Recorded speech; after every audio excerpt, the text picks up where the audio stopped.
자, 안녕하십니까. 자, 이제 오늘 그 핵심 요약 강의를 좀 시작을 하겠는데, 핵심 요약이라는 것은 말 그대로 전체적인 그 이론을 놓고 거기서 요약을 하는 겁니다. 그럼 뭐를 요약하느냐? 예, 중요 사항을 요약을 하는 겁니다. 중요 사항을. 그럼 중요 사항은 또 뭐냐? 기출을 중심으로, 그렇죠? 기출을 중심으로 어떻게 출제가 되고 또 앞으로 어떻게 변형돼서 나올 수 있다. 뭐 이런 것을 요약해서 단기간에 전달해 드리려고 이 강의를 마련한 겁니다. 그래서 이 강의는 특징이 있어요. 특징이 첫째, 입문하시는 분들, 초보자들은 이 강의를 들어서는 안 됩니다. 왜 그러냐? 초보자들이 이걸 들으면은 개념 정리가 아직 안 돼 있기 때문에 그분들은 이 강의를 이해하기가 어렵습니다. 물론 쉽게 설명을 하겠지만은 그 부분에 대해서는 조금 초보자가 입문하기는 속도가 좀 빠릅니다. 특징이 첫째 속도가 빠르기 때문에 입문자가 접근하기는 어려운 강의입니다. 왜냐? 요것은 시험을 얼마 안 놔둔 상태에서 빨리 정리하는 강의입니다. 그게 핵심 요약 강의의 특징입니다. 정리하는 강의이기 때문에 요거는 누가 들어야 되느냐면 시험을 앞두고 바로 개념 정리가 이미 다 돼 있고 이론 강의를 다 들으신 분들, 이런 분들이 시험을 앞두고 단기간에 정리하는 강의입니다. 무슨 말씀인지 아시겠죠? 그래서 요 강의는 바로 입문자가 들어서는 좀 접근하기가 어렵다. 그래서 시험을 앞둔 수험생들이 바로 단기간에 정리하는 그런 강의가 되기 때문에 강의도 길지 않습니다. 요약집을 강의 다 해도 뭐 10강을 넘어가지는 않을 겁니다. 그래서 이렇게 알고 따라오시면 되겠습니다. 무슨 말씀인지 아시겠죠? 그래서 빨리빨리 진행을 합니다. 또 어떻게 출제가 됐고 또 앞으로 어떻게 변형돼서 출제가 될 가능성이 있다. 이런 것을 놓치지 마시고 잘 정리하시고 그 포스트잇 용지 같은 거 하나 준비해 가지고 옆에다가 적어 가지고 살짝 붙여놓고 이런 식으로 정리를 잘 하시라 이 말이에요. 뭐든지 정리가 잘 됐으면 공부는 다 한 거예요. 거의. 마지막 정리를 평소에 아무리 공부 잘해도 마지막 정리 집약된 아주 단순 요약, 그죠? 아주 일목요연하게 정리가 안 되면은 산만한 지식이기 때문에 시험장에서 제 실력을 발휘를 못 합니다. 그래서 이 단기 특강이 그만큼 중요한 거다. 그래서 요 강의를 그런 취지를 잘 아시고 잘 따라오시면 되겠습니다. 자, 총칙부터 출발합니다. 속도는 좀 빠릅니다. 단기 요약 특강이 바로 특징이 그렇죠. 자, 1번부터 가겠습니다. 1장 총칙이죠. 자, 1장 총칙. 자, 일단 제 첫 페이지에 뭐가 나와요? 목적이 나오죠. 목적. 그러면 도로교통법의 목적. 그러면 이게 가끔 출제가 됐었는데 옛날에. 그래서 안전하고 원활한 교통을 확보한다. 그러면 변형돼서 이 변형돼서 문제가 어떻게 나오겠어요? 뭐 예를 들어서 신속하고 원활한 교통을 확보한다. 그러면 틀린 말이죠. 이런 거. 아니면 뭐 안전하고 공정한 교통을 확보한다. 이런 말도 틀린 말이죠. 그래서 이런 말이 나오면 틀린 말이다 이 말이에요. 예를 들어서 목적, 그렇죠? 그래서 뭐 신속이라는 거, 그죠? 이런 것도 X. 그 다음에 공정이라는 거, 이런 거 X, 맞죠? 공정한 교통, 신속한 교통 다 틀린 말이죠. 도로교통법의 목적은 안전하고 원활한 교통을 확보하는 것이 목적이다. 그 얘기입니다. 아니면은 여기서 또 요런 용어가 나올 수 있어요. 요런 용어. 교통이 뭐냐? 교통이 뭐냐? 아니면 운전이 뭐냐? 뭐 이런요. 그죠? 뭐 교통은 뭡니까? 교통은 사람이나 화물의 이동을 말하는 거죠. 교통은 사람이나 화물의 이동. 또 뒷파트에서 나오겠지만 사람이나 화물의 이동. 이런 거를 우리는 교통이라고 그러죠. 그다음에 뭐 운전, 본래 자동차의 그 본래 용도대로 그렇죠. 본래 용도대로 사용하는 것. 뭐 이런 게 운전의 또한 개념이 되겠죠. 이런 개념들이 시험에 나올 수 있다. 자, 도로교통법의 목적 됐죠? 아니면 뭐 교통사고 처리 특례법의 목적이 뭐냐? 뭐 이렇게 나올 수도 있는데 교통사고 처리 특례법의 목적은 거의 출제가 된 적이 없고 도로교통법의 목적이 뭐냐? 요거는 가끔 출제가 됐었다. 됐죠? 예. 그 다음에 이제 요번 21년도 전북 시험에 요게 나왔죠. 전북 시험에 도로가 뭐냐? 도로가 뭐냐? 여기서 이제 도로법, 유료도로법, 농어촌 도로정비법 요거는 이미 알고 계시는 사항인데 여기서 요번 21년도 전북 시험에 뭐가 났냐면 뭐 도로법에 의한 도로가 아닌 거냐? 도로교통법의 도로가 아닌 것은 뭐 이래가지고 해상도로법 이렇게 나왔거든. 해상도로법이 정답이죠. 이 해상도로법이 없죠. 해상도로법은 없죠. 예, 그래서 그게 정답인데 자 일단 도로는 세 가지로 분류한다. 도로법에 의한 도로가 있고 유료도로법이 있고 농어촌 도로정비법이 있고 그렇죠. 그래서 뭐 도로법에 의한 도로는 고속국도가 있고 일반국도가 있고 쭉 이렇게 있죠. 자 여기서 시험 문제 나올 수 있는 거는 뭐냐면 이런 게 하나 나오죠. 이번 전북 시험에도 나왔지만은 불특정 다수의 사람 또는 차마의 통행을 위해서 공개된 장소는 모두 도로다 도로가 아니다. 도로다. 그러면 도로는 넓은 개념이다 좁은 개념이다. 예, 넓은 개념이죠. 넓은 개념인데 여기서 시험 문제가 또 이렇게 나올 수가 있습니다. 도로의 부속물도 도로냐? 도로의 부속물 예를 들어서 졸음쉼터라든가 아니면 TG 징수료를 징수하는 곳 맞죠? 도로 사용료를 징수하는 곳 이런 것도 도로를 보느냐 안 보느냐 이 말이에요. 이런 게 나올 수 있죠. 그 도로의 부속물도 도로로 본다 이 말이지. 도로의 부속물도 도로를 본다. 졸음쉼터라든가 이런 거 다 도로를 본다. 이런 거 시험 문제가 나올 수 있고 그 다음에 불특정 다수의 사람 또는 차마에 통해서 공개된 장소는 모두 도로다. 그러면 꼭 도로법에 의한 도로만 도로가 아니죠. 넓게 봐야 된다. 불특정 다수의 사람이 통행하는 곳이면 다 도로로 본다 이 말이죠. 예, 이렇게 시험 문제 하나 나올 수 있고 그 다음에 고속국도, 일반국도. 자 여기서 쭉 있죠. 예, 있는데 여기서 뭐 고속국도, 일반국도는 이렇게 이제 뭐가 더 넓은 개념이냐 이렇게 쭉 보시면 되겠죠. 예, 이렇게 특별시도, 광역시도, 지방도, 시도, 군도. 요거는 뭡니까? 요거는 도로법에 의한 도로죠. 도로법에 있는 도로를 말합니다. 도로법에 있는 도로를 말합니다. 다만 요런 거 고속도로라는 말 있죠. 고속도로. 고속도로는 도로법에 의한 도로다 도로가 아니다. 아니다. 고속도로는 도로법에 의한 도로에는 안 들어가죠. 쉽게 말하면 도로법에는 고속도로라는 말이 없어요. 고속도로라는 말이 없습니다. 그러면 요거는 뭘 가지고 구분하냐면 요거는 하나의 이제 고속으로 사용하기 위해서 기능이죠. 기능에 의해서. 예, 기능에 의해서 구분한 거지 요거는 법으로 구분한 거고. 그래서 저기에는 고속국도가 있지만 고속도로는 그런 말이 없죠. 요런 것들. 그래서 만약에 고속도로는 도로법에 의한 도로의 개념이다. 그러면 틀린 말입니까? 맞는 말입니까? 틀린 말이죠. 예, 요런 거. 요런 문제들을 좀 기억하시면 되겠습니다. 지금까지는 가끔 시험에 나왔다면 먼저 번에 21년도 전북 시험에 났던 것처럼 불특정 다수의 사람 또는 차마의 통일을 해서 공개된 장소면 모두 도로를 본다 안 본다? 네, 본다. 뭐 요런 식으로 개념 정리를 하시면 되겠다. 자, 다음을 봅시다. 다음 각종 용어 정리. 뭐 거의 용어는 한두 개는 빠지지 않고 나옵니다. 빠지지 않고 나오는데 자, 용어 중에서 지금 주로 잘 나왔던 것들을 쭉 한번 살펴봅니다. 차도도 시험 문제 나왔고 차로도 가끔 나오고 차선도 나오고 그렇죠? 예, 그래서 일단 쭉 있죠. 여기서 앞으로 여기서 출제 가능성이 높다면 다 출제로는 높지만은 이 가변차로라는 걸 좀 잘 알아두십시오. 가변차로가 뭡니까? 이론 시간에 다 개념 정리가 됐죠. 예, 가변차로는 차선이 변할 수 있는 차로가 변할 수 있는 그렇죠. 변할 수 있는 차로를 말하죠. 그래서 신호기가 지시하는 진행 방향이 가장 왼쪽입니까? 오른쪽입니까? 왼쪽이죠. 왼쪽에 있는 황색 실선입니까? 점선입니까? 점선이 중앙선이다. 그렇죠. 요거. 그래서 여기서 함정을 파서 시험 문제 나온 적이 많죠.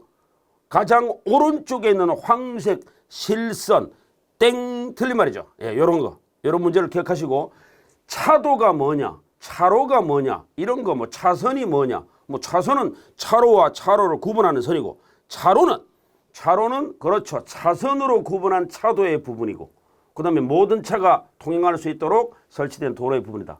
차도.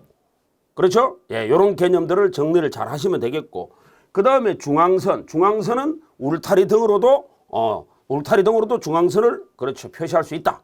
중앙선은 선만 가지고 중앙선이 아니고 넓게 봐서 울타리, 뭐 가로시설, 가로등 등등 해서 울타리 시설도 중앙선이 될 수 있다. 뭐 이런 것들.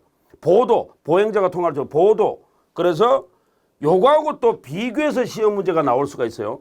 보도하고 보행자 전용 도로는 다릅니다. 그렇죠? 보행자 전용 도로. 보행자 전용 도로. 요런 거. 요런 거하고 보도는 또 틀리죠. 여기는 보행자만, 그렇죠. 전용이니까. 그렇죠. 그래서 보행자 전용이니까 보행자만 다닐 수 있는 거고, 보도는 그냥 보행자가 통행할 수 있으니까 이거는 뭐예요? 보도에는 그렇죠. 특수한 경우에 자전거도 보도로 갈 수 있는 경우가 있다. 뭐 이런 거죠. 그러니까 요거는 보행자만 갈 수가 있는 것이다. 이런 얘기죠. 그렇죠? 예. 그 다음에 연석선이라는 말을 조심해야 돼. 연석선이라는 말이 나오면 항상 뭐예요?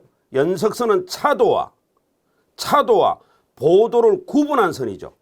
그래서 연석선은 차도와 보도를 구분한다. 이런 말이 나오면 됩니다. 그게 바로 연석선입니다.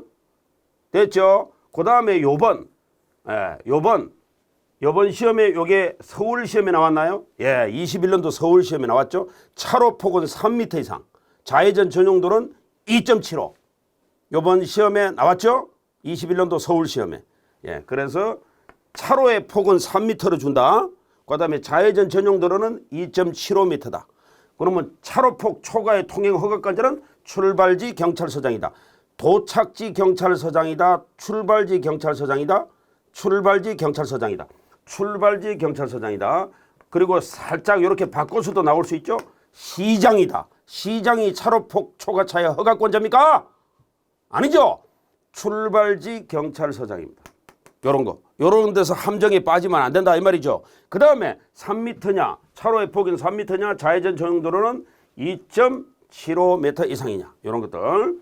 요런 게 정리 잘 하시면 됩니다. 예. 세부적인 설명은 이론 시간에 다 했던 내용이죠. 이 핵심 단기 특강은 정리하는 겁니다. 그래서 입문자가 들으시면 안 되고 빨리 시험을 앞두고 정리하시는 분들이 듣는 거예요. 자, 다음 장으로 봅니다. 길가장자리고 역시 이것도 기출이 많죠. 시험 문제 잘 나오죠. 그래서 교차로는 뭐 T자형도 있고 십자형도 있고 있는데 길가장자리 구역이 시험 문제가 잘 나오죠. 길가장자리 구역. 예, 보도와 차도가 구분된 곳입니까? 구분되지 아니한 곳입니까? 구분되지 아니한 곳이죠. 거기서 그렇죠. 보행자의 안전을 확보하기 위해서 표시한 도로, 가장자리 부분에 길가장자리 구역. 요거 시험 문제 잘 나오죠. 요거 잘 나오죠. 그 다음에 사람이나 전기의 힘으로 조작하는 장치, 신호기. 신호기도 출제가 높은데 신호기에서는 시험 문제가 뭐가 잘 나오느냐면 그렇죠. 숫자만 알면 되죠. 숫자 150. 그죠? 150m. 예, 발상 각도가 45도. 그렇죠. 요런 것만 좀 잘 알으면 되고, 그렇죠. 그리고 태양 광선에서 그렇죠. 반사가 되지 않도록. 그렇지. 그런 걸 말하는 거죠. 그래서 신호등의 성능이 잘 나온다. 신호등의 성능이 출제가 21년도에 났죠. 예, 신호등의 성능. 자, 그 다음에 안전표지, 안전지대, 안전표지, 안전지대 역시 A급이죠. 주규지번호. 됐죠? 주규지번호. 시험 문제가 잘 나오죠. 주규지번호. 이런 거. 그 다음에 안전지대, 횡단보도, 보행자 전용도로 자전거 등이 있습니다. 자전거 등은 새로 생긴 용어죠. 자전거 등. 그러면 뭐야? 자전거와 뭘 말한다고? 개인형 이동장치를 말하죠. 개인형 이동장치. 보행자 전용도로는 보행자만이 다닐 수 있는 거 아까 말씀을 드렸고, 그 다음에 횡단보도. 횡단보도도 시험 문제가 뭐가 잘 나와요? 자, 정리 한번 해봅니다. 횡단보도 설치권자가 누굽니까? 시도경찰청장이죠. 횡단보도 설치권자가 누구예요? 시도경찰청장. 예, 그런 문제가 잘 나오죠. 그 다음에 횡단보도는 보행자가 도로를 횡단할 수 있도록 안전표지로 표시한 도로의 부분을 말합니다. 이런 안전표지, 맞죠? 표시한 도로의 부분을 횡단보도라고 합니다. 횡단보도 설치권자가 누구라고요? 시도경찰청장이죠. 그 다음에 안전지대. 안전지대는 도로를 횡단하는 보행자나 통행하는 차량의 안전을 위해서 바로 안전표지로 한 거죠. 그래서 요 안전표지는 보행자, 도로를 횡단하는 보행자, 통행하는 차마의 안전이죠. 그러니까 요거는 보행자의 안전만 위해서 만든 게 아니고 운전자의 안전까지도 다 확보해 주기 위해서 안전지대를 만들었다. 됐죠? 요런 거. 그 다음에 자, 안전표지. 지금까지는 출제율이 요게 가장 높았죠. 요거하고. 자, 그러면 여기 보시면 주규지 번호. 자, 주규지 번호. 아주 중요하죠. 그래서 주의라는 말, 정리 한번 해봅시다. 주의라는 말은 무슨 말이 꼭 들어가야 돼요? 주의라는 말은 무슨 말이 들어가야 돼요? 위험물이라는 말이 꼭 들어가야 되죠. 그 다음에 규제라는 말. 규제라는 말이 들어가면 뭐가 들어가야 돼요? 그렇죠. 바로 제한이나 금지 이런 말이 들어가야 되죠. 제한이나 금지. 그 다음에 지시 표지에는 뭐가 있다? 지시 표지에는 뭐가 있어요? 통행 방법, 통행 구분, 통행 방법, 통행 방법, 통행 방법이나 그 다음에 구분 이런 말이 들어가야 되죠. 그 다음에 이제 주교 지번에서 보조, 그 다음에 노면 이렇게 돼 있죠. 자, 그래서 이것을 우리는 3대 안전표지다. 위험물이라는 말이 들어가면 주의 표지에 들어간다. 그 다음에 제한이나 금지는 규제, 지시는 통행 방법, 통행 구분에 관한 것이죠. 이것을 만약에 쉽게 나오면 이렇게 나오는데 요거는 이제 요 3대 위의 거를 주의 표지, 규제 표지, 지시 표지를 기능을 보충하는 거죠. 기능을 보충하는 것이고 요거는 이제 뭐 노면 바닥에다가 이제 표시를 해 놓은 거죠. 그런데 문제는 뭐냐면 문제는 이걸 어렵게 나오잖아요. 어렵게 나오면 예를 들어서 나올 수가 있어요. 예를 들어서 주정차 금지 구역이다. 주정차 금지 구역이다. 그러면 요 자체만 가지면 무슨 표지에 해당됩니까? 여기 금지라는 말 들어가잖아요. 그러니까 이거는 바로 그렇죠. 규제 표지가 되겠죠. 그런데 만약에 어렵게 나오면 견인지역이다. 견인지역이다. 이렇게 시험 문제 나오잖아요. 견인지역은 주규지 번호에서 어디로 들어가겠습니까? 견인지역. 견인지역은 바로 보조표지에 해당되죠. 왜냐하면 이 세 개를 보조해 주는 게 요거든 보조로 해줘. 주 기능을 보충해 주는 게 보조표지잖아요. 그러니까 주정차를 금지한다. 그러면 규제지만은 그것도 무시하고 계속 주정차를 위반을 하면 차를 뽑아서 끌고 가버리겠다. 이거는 규제를 보충해 주는 거잖아. 그렇죠. 견인지역은. 그래서 요거는 보조표지에 해당된다 이 말이야. 견인지역은 보조표지에 해당된다. 요렇게 나오면 어렵게 나오는 거죠. 요렇게 나오면 어렵게 나올 수 있다. 그렇죠? 예, 그래서 그런 거를 좀 이해를 하시면서 정리를 하시라. 아시겠죠? 무조건 외우면 휘발성이 강하다. 그 말씀이죠. 그래서 그런 거를 기억하시면 되겠습니다. 주규지 번호는 워낙 출제율이 높다. 만약에 더 어렵게 나오면 예를 들어서 일방통행 표지는 주의 표지에 해당됩니까? 규제 표지에 해당됩니까? 지시 표지에 해당됩니까? 뭐 보조 표지에 해당됩니까? 아니면 뭐 예를 들어서 노면 표지에 해당됩니까? 자, 일방통행 표지는 주의 표지에 해당됩니까? 규제 표지에 해당됩니까? 지시 표지에 해당됩니까? 보조 표지에 해당됩니까? 노면 표지에 해당됩니까? 요거를 시험에 내면은 거의 아마 공부를 적당히 한 사람은 10명 중에 분명히 8, 9명은 일방통행 규제하겠다는 얘기 아니냐. 규제입니까 이게? 일방통행이 규제예요. 한쪽 방향으로만 가라 이 얘기죠. 그러니까 요거는 시험 문제 나오면 요거는 지시의 의미가 크죠. 지시의 의미가 크죠. 그래서 만약에 일방통행이 시험 문제 나오면 지시 표지의 정답을 체크하는 것이 맞다. 맞죠? 이런 문제들입니다. 이런 문제들이 좀 어렵게 나오는 거죠. 자, 근데 그 정도로 어렵게 나온 적은 없고 그 정도로 안전표지가 그 정도로 어렵게 나온 적은 없어요. 기출문제를 다 봐도.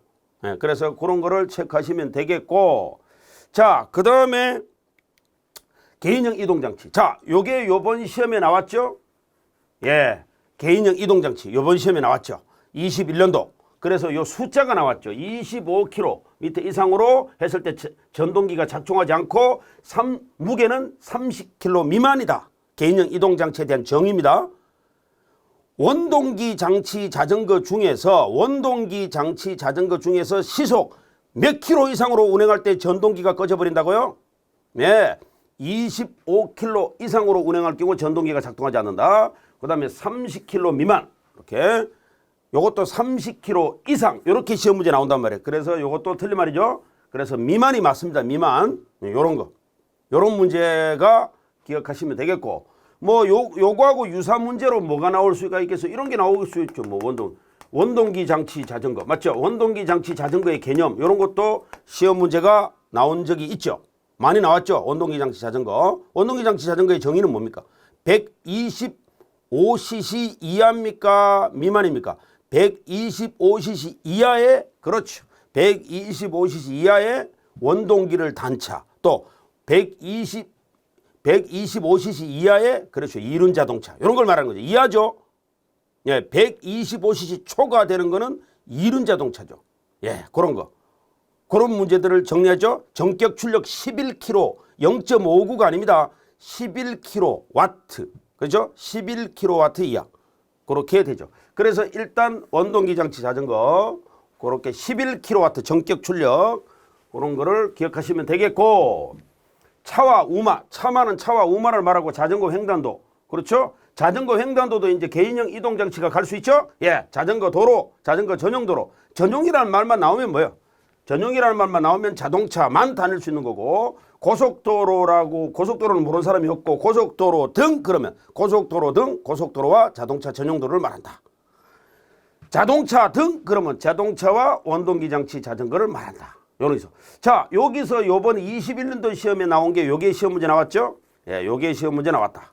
그 다음에 이제 앞으로 시험 문제 나올 가능성이 또 많은 것들은 이런 것들이다. 자동차 등 용어 문제, 자동차와 원동기 장치 자전거가 뭐 자동차 등에는 요 두 가지가 들어간다. 그 다음에 자전거 등 그러면 자전거와 뭐요? 앞에 거 보세요. 자전거 등 그러면 자전거와 개인형 이동 장치를 말한다. 요런 것들을 정리를 잘 하시면 되겠다. 자, 긴급 자동차. 긴급 자동차는 요번 서울 시험에 나왔죠? 21년도.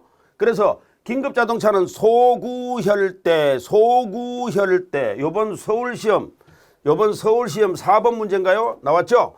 소구혈대 소방차, 구급차, 혈액공급 차량 대통령령으로 정하는 차인데 이 대통령령으로 정하는 차는 이걸 시행령이라고 합니다.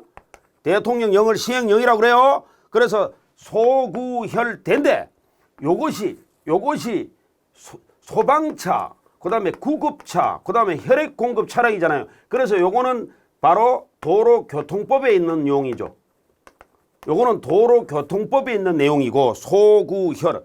대통령령에 있는 거는 시행령에 있는 거예요. 쉽게 말하면 소구혈.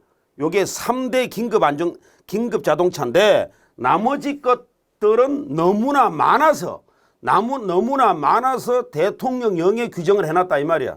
시행령에 규정을 해놨다 이 말입니다. 너무나 많아서 법에 다 일일이 명시하기가 어려워서 너무 많아서 그래서 그런 얘기입니다. 그래서 이번 서울시험의 4번 문제가 어떻게 됐어요? 그렇죠. 도로교통법 시행령에 규정된 긴급자동차가 아닌 것은 그렇습니까? 당연히 혈액공급 차량이 정답이잖아요. 혈액공급 차량은 도로교통법에 있는 용어예요. 그렇죠? 그래서 1번이 정답이 되는 거죠. 자, 그래서 일단 이렇게 해가지고 정리를 했습니다. 그 다음에 어린이 통학버스. 어린이 통학버스는 너무나 뭐 시험에 잘 나오기 때문에 어린이 통학버스는 일단 별도의 파트에 따로 나옵니다. 그때 가서 소개를 하겠는데 일단은 여기는 개념만 정리하겠습니다. 어린이 통학 등에 이용되는 자동차와 여객 운송 자동차의 한정면허를 받아서 어린이를 여객 대상으로 해서 운행되는 운송사업용 자동차가 어린이 통학버스가 될 수 있다. 어린이 통학버스가 될 수 있는 건 뭐다? 어린이 통학 등에 이용되는 자동차, 그 다음에 여객 자동차 운송사업의 한정면허를 받아가지고 어린이를 여객 대상으로 해서 운전하는 운송사업용 자동차도 어린이 통학버스가 될 수 있다. 다만 실무적으로는 한정면허는 인정해 주지 않습니다. 어린이 통학버스의 한정면허는 요거는 개념상으로 있는 거고 어린이 통학버스의 한정면허는 우리가 어린이 통학버스를 운행하려고 신고할 때 받아주질 않습니다. 경찰서에 신고를 해야 되잖아. 그래서 한정면허를 받아주죠. 이 한정면허는 뭐냐면 정식 운전면허 1종 보통, 2종 보통 이런 걸 말하는 게 아니고 이런 게 말하는 게 아니고 어떤 구간, 특수한 구간을 운행하기 위해서 바로 그러니까 시도지자체에다가 지방자치단체에다가 일단 한정적으로 기간을 정해가지고 요 때만 요 구간을 어떨 때까지만 어디까지만 운행을 하겠다 이런 거예요.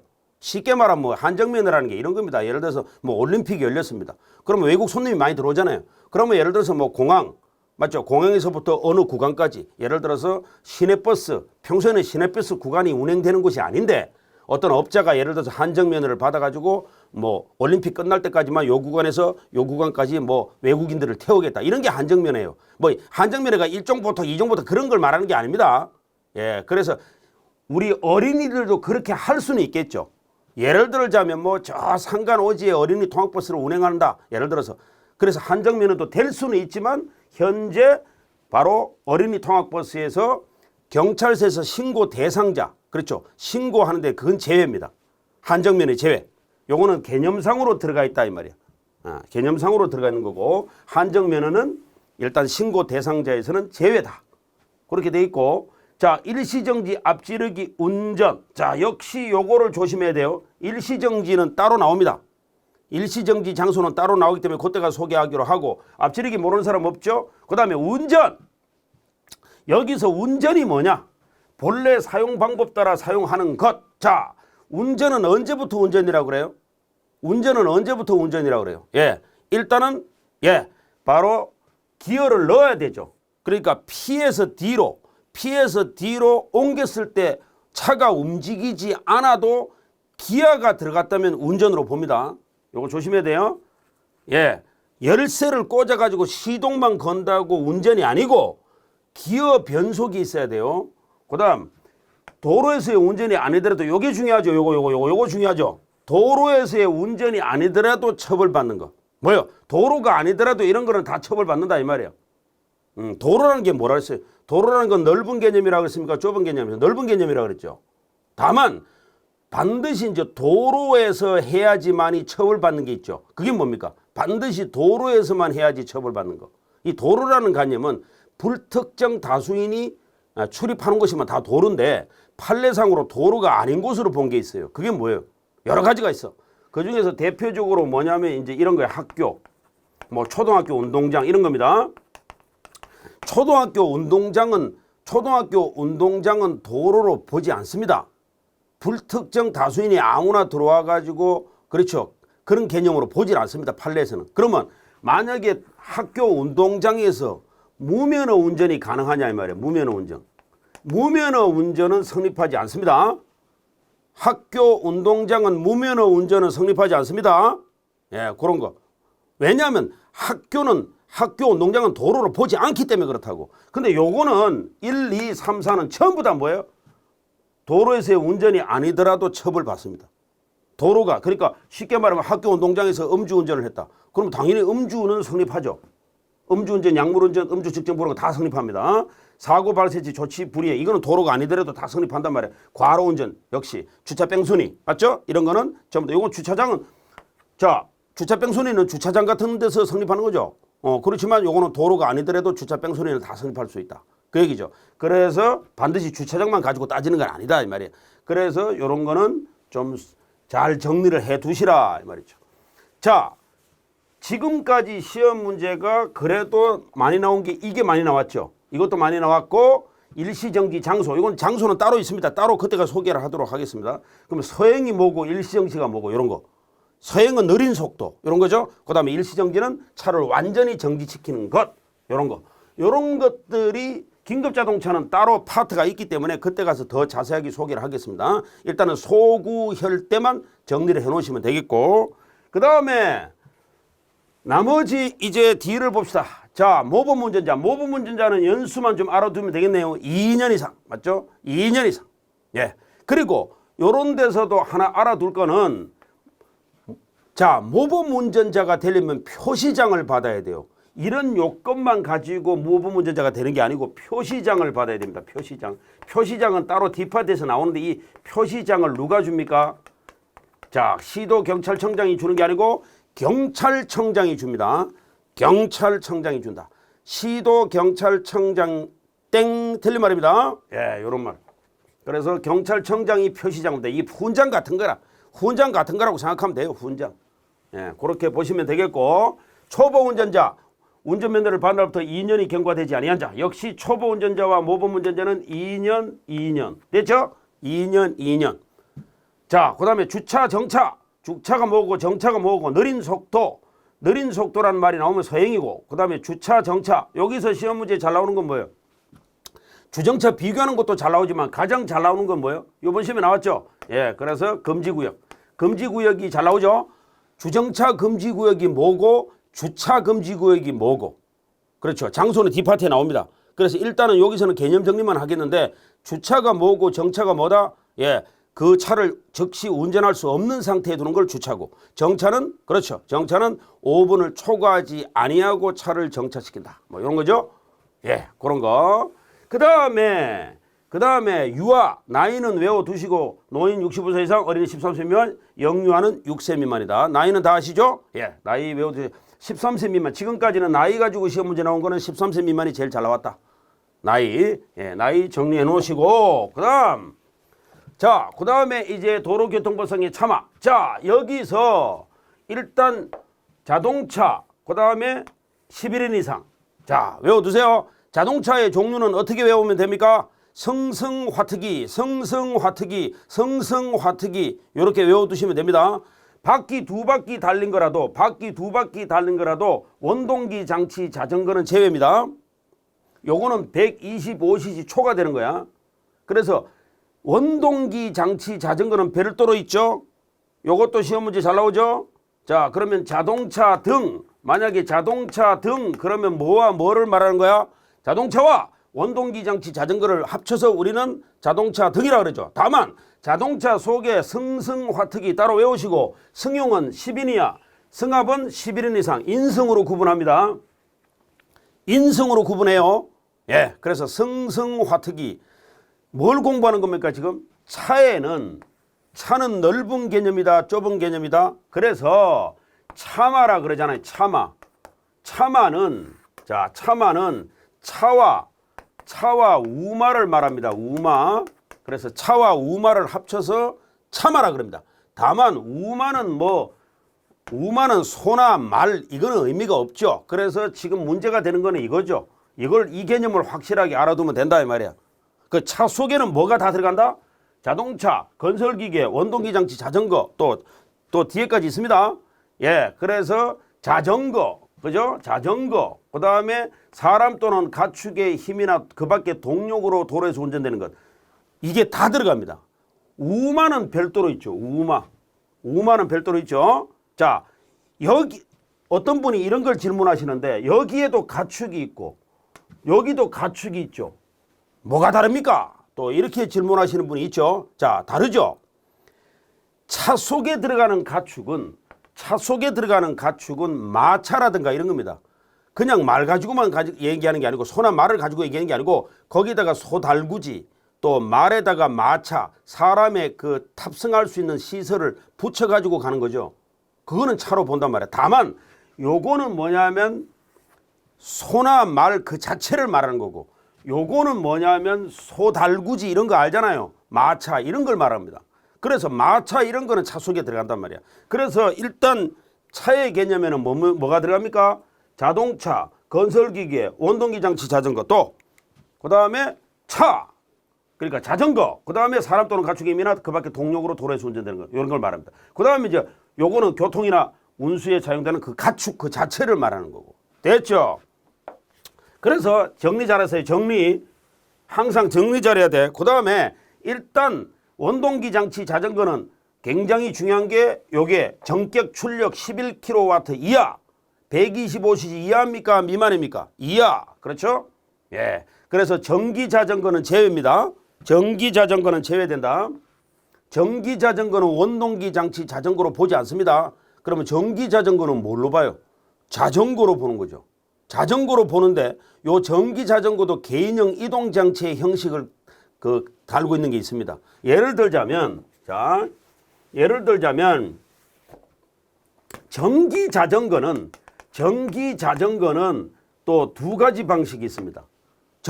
일단은 시험 문제 나오면 전기 자전거는 원동기로 봅니까? 자전거로 봅니까? 일단 자전거로 봅니다. 자전거로 보는데 이게 그냥 자전거가 있고 자전거로 보는 게 있고 개인형 이동장치로 보는 게 있단 말이야. 개인형 이동장치로 보는 전기 자전거도 있어요. 그래서 이 개인형 이동장치로 보는 전기 자전거는 그냥 자전거가 아니고 개인형 이동장치로 보는 게 있단 말이야. 그러니까 우리가 개념 정리를 할 때 이렇게 되죠. 자전거 등 그러잖아요. 자전거 등 그러면 자전거와 뭘 말하는 거예요? 플러스 뭘 말하는 거야? 개인형, 그렇죠. 개인형 이동장치를 말한다 이 말이죠. 그러면 개인형 이동장치로 보는 자전거가 있느냐? 여기로 보는 거 있다 이 말이죠. 그래서 요거는 방식이 조금 이게 페달을 밟아서 가는 게 아니고 레버를 당겨서 가는 게 있다고. 레버를 당겨서 가는 게 있다고. 그래서 요거는 보통 우리가 이제 자전거 이게 방식이 두 가지 방식이 있어요. 뭐 스롬 방식이라는 것도 있고 뭐 이렇게 파스 방식이라는 것도 있고 이래요. 예, 그래서 뭐 스롬 방식은 개인형 이동 장치로 돼 있고 파스는 자전거 방식이다. 뭐 이렇게 있어요. 레버를 당겨서 가는 게 뭐 그까지는 중요한 건 아닌데 레버를 당겨서 가는 거는 개인형 이동 장치로 보는 게 있고 그다음에 페달을 밟아서 가는 거는 자전거 방식으로 돼 있는 게 있다 이 말입니다. 누가 질문하길래 이 말씀을 드리는 거야. 그래서 일단 우리는 시험을 위한 것이니까 일단은 전기 자전거가 시험 문제 나오면 그거는 자전거로 답을 체크하는 게 맞습니다. 그건 하나의 원칙이고 나머지 이제 형식이 다른 스롬 방식이나 뭐 파스 방식 이렇게 구분한다면 그거는 개인형 이동 장치로 보는 자전거도 있다. 이런 얘기입니다. 예. 그래서 그런 것까지 디테일한 것까지는 시험에 나오지 않겠지만 의미는 이해해 놓으시라 이 말입니다. 그다음에 원동기 장치 자전거의 개념 정리는 이렇게 됐죠. 건설기계도 차로 봅니까 안 됩니까? 예, 차로 봅니다. 건설기계 뭐 27종을 다 외울 필요는 없고요. 그래서 일단 여기서 왜 요거 있죠. 9가지 정도가 왜 자동차로 보는 건설기계가 있다 그랬죠. 예, 그거는 한번 읽어 놓으십시오. 그 교과서에 있으니까. 근데 그것도 시험 문제 나온 적은 거의 없고. 예. 자, 일단은 여기까지 해가지고 정리가 됐습니다. 자, 정리됐고 그다음에 일단 그 차마로 볼 수 없는 것 정리해놨죠? 예, 차마로 볼 수 없는 것. 차에도 아예 들어갈 수 없는 거. 이것도 가끔 출제가 되죠. 아예 차에도 안 들어가는 거. 차에도 안 들어가는 건 궤도에서 운영되는 노면전차. 요거는 차에 포함되는데 노면전차는 궤도에 의해서 간다 그래도 궤도에 의해서 가는 기능을 갖고 있다 하더라도 요거는 일반 열차하고는 다르죠. 시내 그렇죠? 그 옛날에 그 야인시대라는 그 영화를 보면은 왜 드라마 보면은 왜 이렇게 그 일제 강점기 때도 왜 이렇게 우리가 식민지 살 때 일본 강점기에 살 때 왜 시내에 막 궤도 깔아놓고 가는 거 보셨죠? 그걸 말하는 거예요. 요거는 차로 보는 거죠. 왜냐? 시내를 돌아다니기 때문에. 근데 일반 열차하고는 다르죠. 일반 열차는 궤도를 깔을 때 일로 외곽지에서 일단 가기 때문에 일단 요거는 좀 조심해야 된다. 궤도에서 운영되는 거는 노면전차는 차에 포함됩니다. 나머지 철길 또는 가설된 뭐 케이블카라든가 일반 열차 요런 거는 유모차 뭐 예를 들어 유모차는 뭐 궤도로 가는 건 아니지만 보도로 가기 때문에 차도로 가는 것도 아니고 그래서 유모차 세발자전거 이런 건 다 차에서 제외된다. 됐죠. 그 다음에 골프장 카트기 그 다음에 이제 100이랑 250cc ATV 그 일명 사발이라는 거 있어요.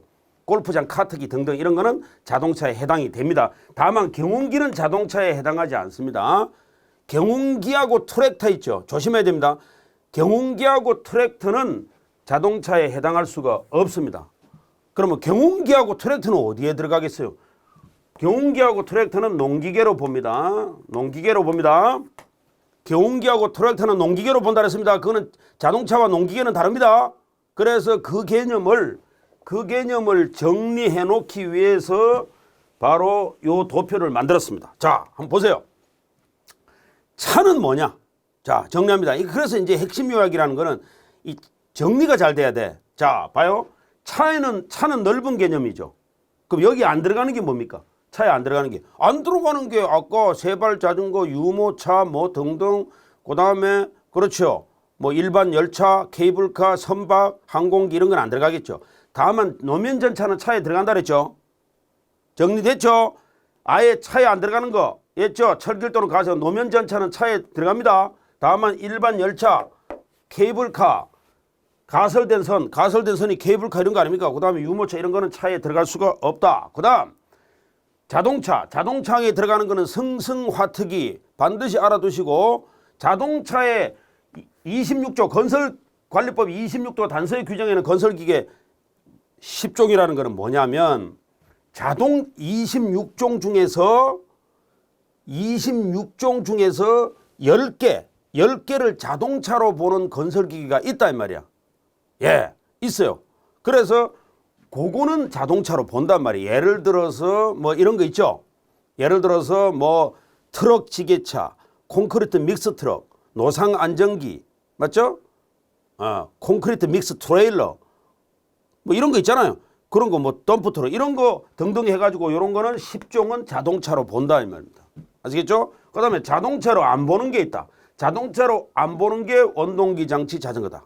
됐죠?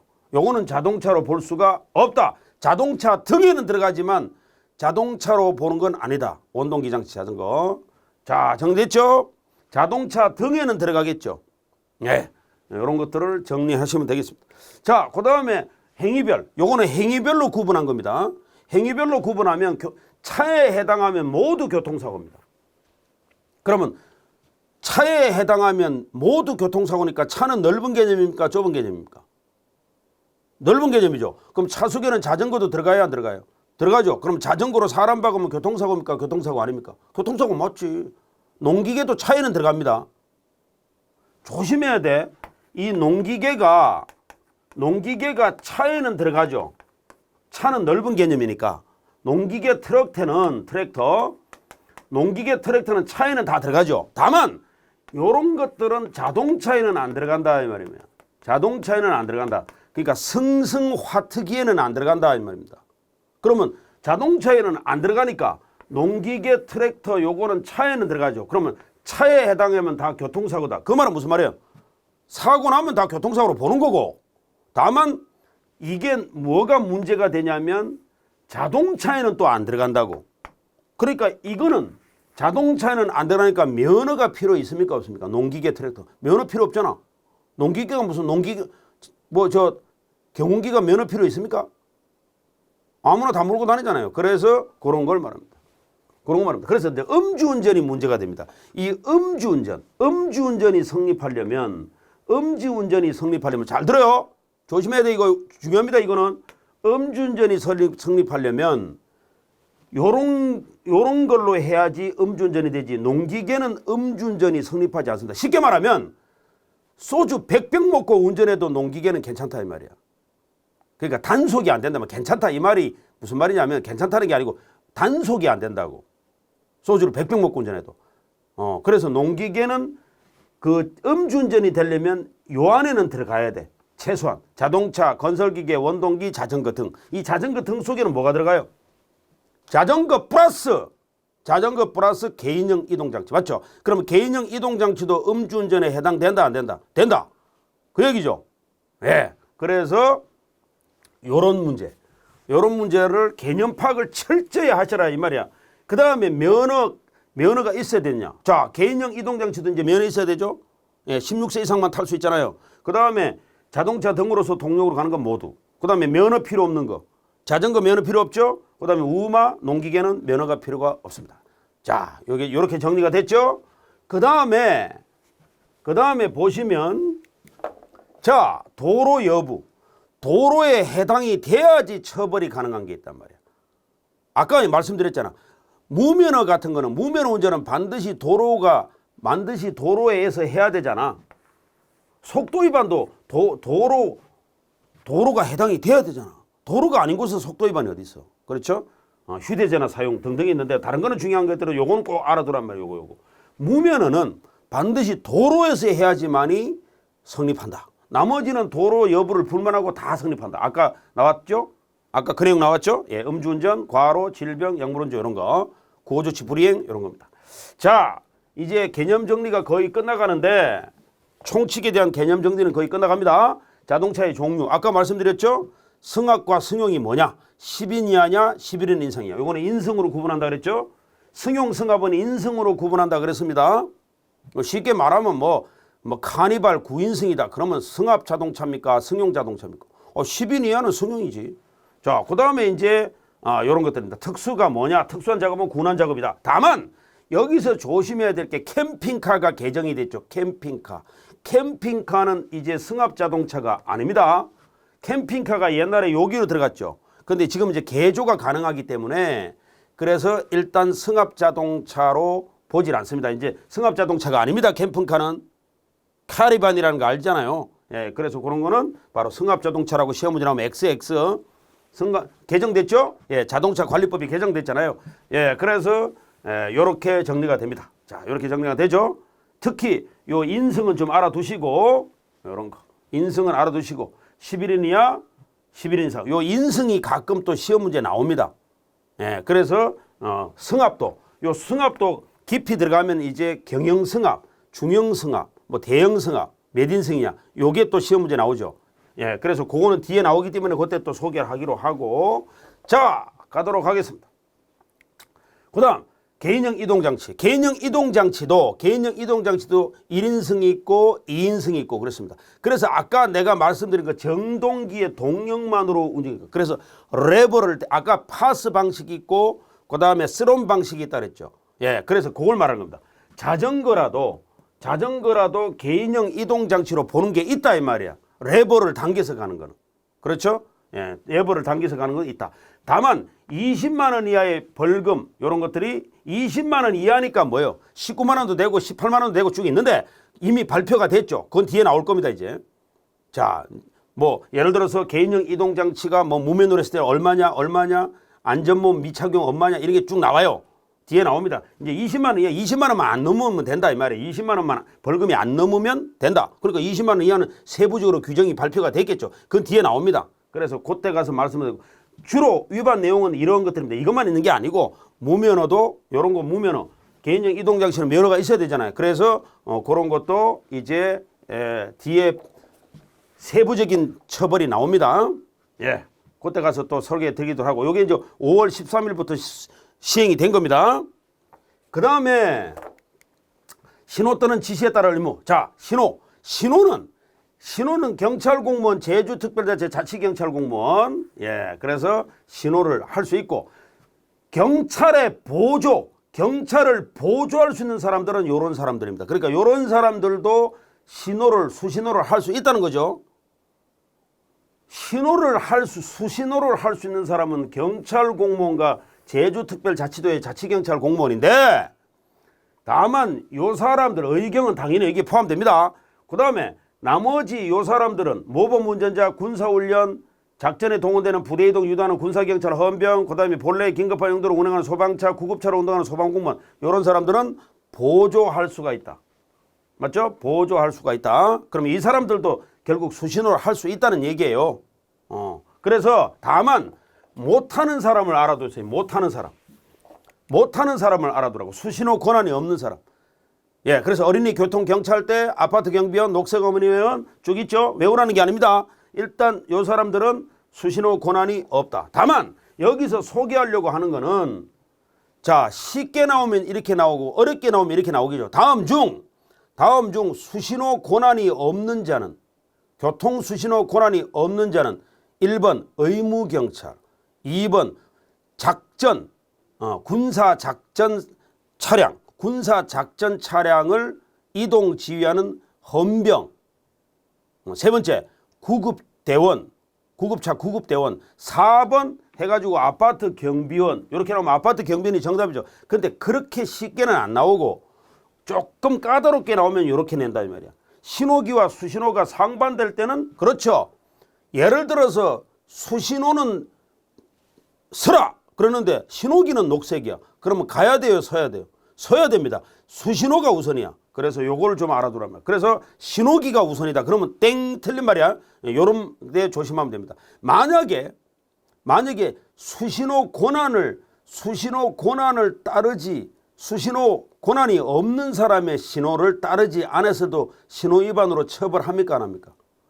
수신호 권한을 가진 자들의 수신호를 따르지 않으면 당연히 신호위반으로 처벌하지만 수신호 권한을 가지지 않은 사람, 이런 사람들이 수신호하는 걸 안 따라줬다고 신호위반으로 처벌되지는 않겠죠. 이런 거. 그래서 이런 거를 정리하면 되겠습니다. 자, 그 다음에 그렇죠. 요것도 시험 문제에 잘 나오는 거죠. 야, 요거 정리 잘 하셔야 돼. 자, 이렇게 색깔을 넣어놨죠. 구간, 우선 무슨 말인지 아시죠? 그 다음에 일시금지, 그 다음에 여기도 구간이 나오죠. 자, 여기 요 구간과 요 구간을 잘 구별하세요. 자, 저쪽에도 구간이 나오죠. 도로에서 위험을 방지, 요거는 공통점이죠. 도로의 위험을 방지하고 교통의 안전과 원활한 소통을 확보하기 위해서, 자, 시도경찰청장은 구간을 정해서 보행자나 차마의 통행을 금지하거나 제한한다. 이렇게 돼 있죠. 그 다음에 경찰서장은 우선 보행자나 차마의 통행을 금지하거나 제한한다. 뭐를 위해서? 그렇죠. 도로에서 위험을 방지하고 교통의 안전과 원활한 소통을 확보하기 위해서. 그러면 여기 구간도 좀 알아두셔야 돼.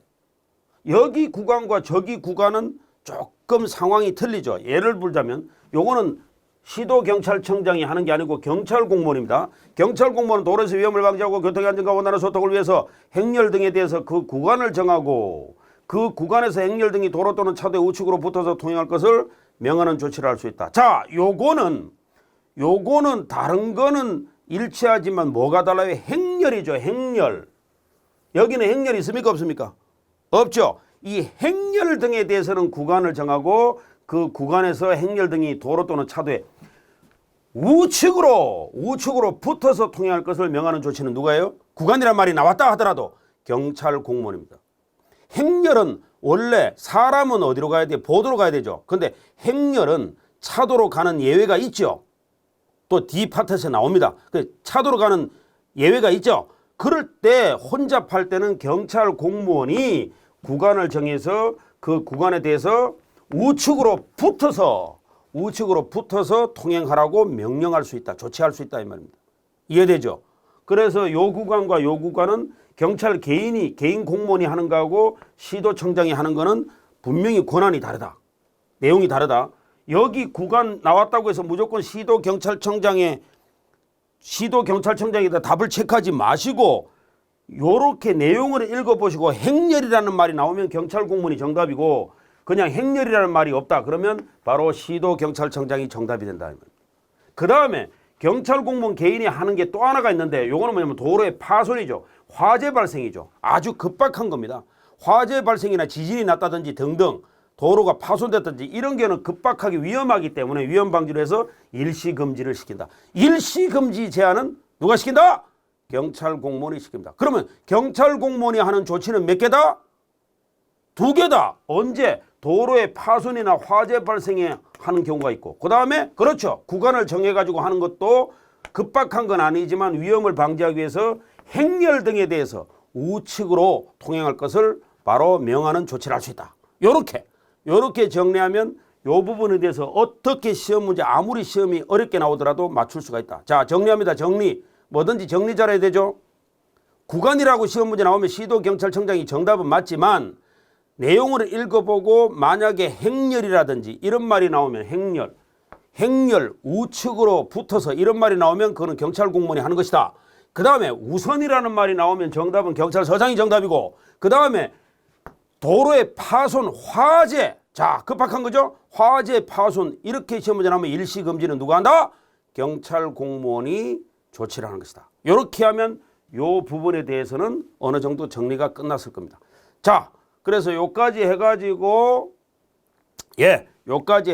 총칙 파트는 일단 고속으로 정리를 했습니다. 얼마나 이해를 하시고 정리가 잘 됐는지 모르겠지만 포스트잇 용지에다가 쫙 정리하면서 여기 있는 내용 이외에 제가 설명드리는 거는 포스트잇 용지에다가 별도로 적어서 딱딱딱 붙여 놓으십시오. 그리고 시험 전에 한번 쫙 정리하고 그렇게 시험장을 들어가시면 분명히 고득점 할 수 있을 것이다. 저는 그렇게 확신하고 있습니다. 자, 1강 순서는 요것으로 마치고 2강 순서에서 보행자 통행에 관련되는 게 있습니다. 그것을 계속 이어서 수업을 하도록 하겠습니다. 이제 수업 돈다고 고생했습니다.